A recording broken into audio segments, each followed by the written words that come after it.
The palace of Persia was never quiet. Messengers hurried with scrolls. Officials bowed low as they passed through marble halls, and the sound of sandals echoed against the stone floors. But while the palace was busy, a storm was quietly building in one man's heart. That man was Haman. Haman had been lifted high above all the nobles and advisors of the king. Wherever he went, people bent down to the ground to show respect. Their faces nearly touched the floor as they honored him. And Haman loved it. His chest swelled with pride each time he saw men bow before him. But there was one face that did not bend. One man who stood tall when all others knelt. That man was Mordecai. Day after day, Mordecai came to the king's gate, as he always did. And day after day, Haman passed by. Everyone else dropped low to the ground. But Mordecai stayed on his feet. Some servants asked Mordecai, "Why don't you bow like everyone else?" Mordecai simply answered, "I am a Jew. I bow only to the Lord my God." The words spread quickly. Soon Haman himself heard about it, and when he looked with his own eyes, he saw the truth. Mordecai would not bow. Haman's face grew red.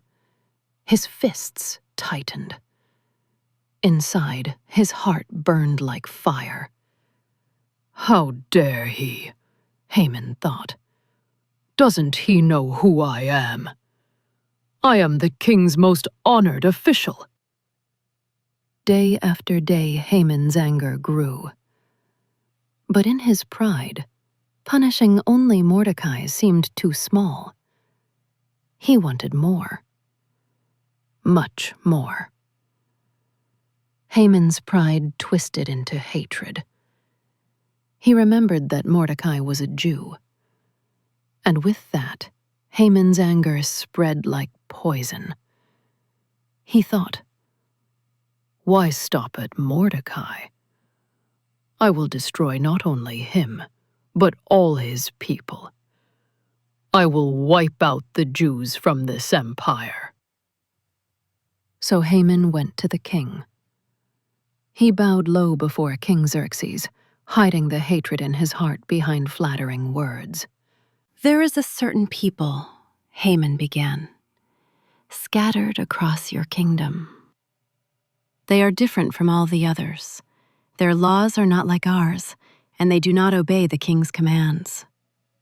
It is not good for you to tolerate them. If it pleases the king, let a decree be written that they be destroyed."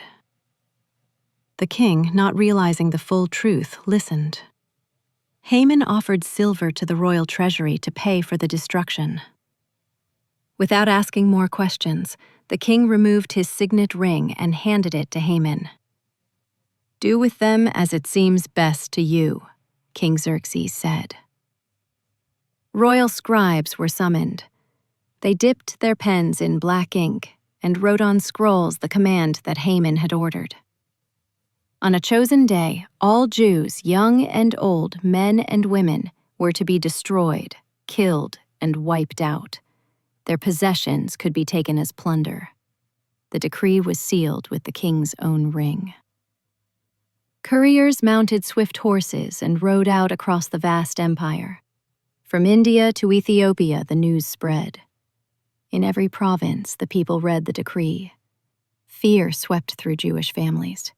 Mothers held their children close. Fathers clenched their fists. Elders wept with sorrow. And in the palace, while confusion spread, Haman sat down with the king to drink, satisfied with the power of his decree. When Mordecai learned of what had been written, his heart broke. He tore his clothes, put on sackcloth, and sat in ashes. He cried aloud in the streets, mourning for his people. But that will unfold more in the next chapter. For now, the shadows had begun to fall across the kingdom. Children, this part of the story feels heavy, doesn't it? A man's pride grew into hatred, and hatred led to a terrible plan. Haman wanted everyone to bow to him, but Mordecai refused because he worshipped only God. Sometimes people may want us to do wrong things just so they feel important. But like Mordecai, we must remember, only God deserves our worship. And here's something important to keep in your heart. Pride can be dangerous.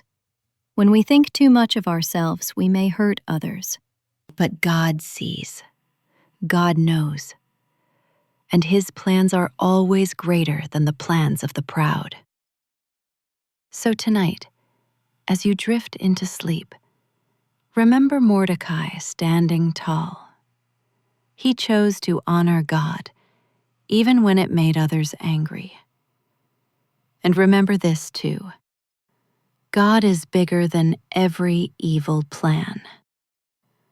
Whisper a prayer before you rest. Lord, help me to honor you like Mordecai. Keep me from pride and teach me to stand strong for what is right. I trust that your plans are good.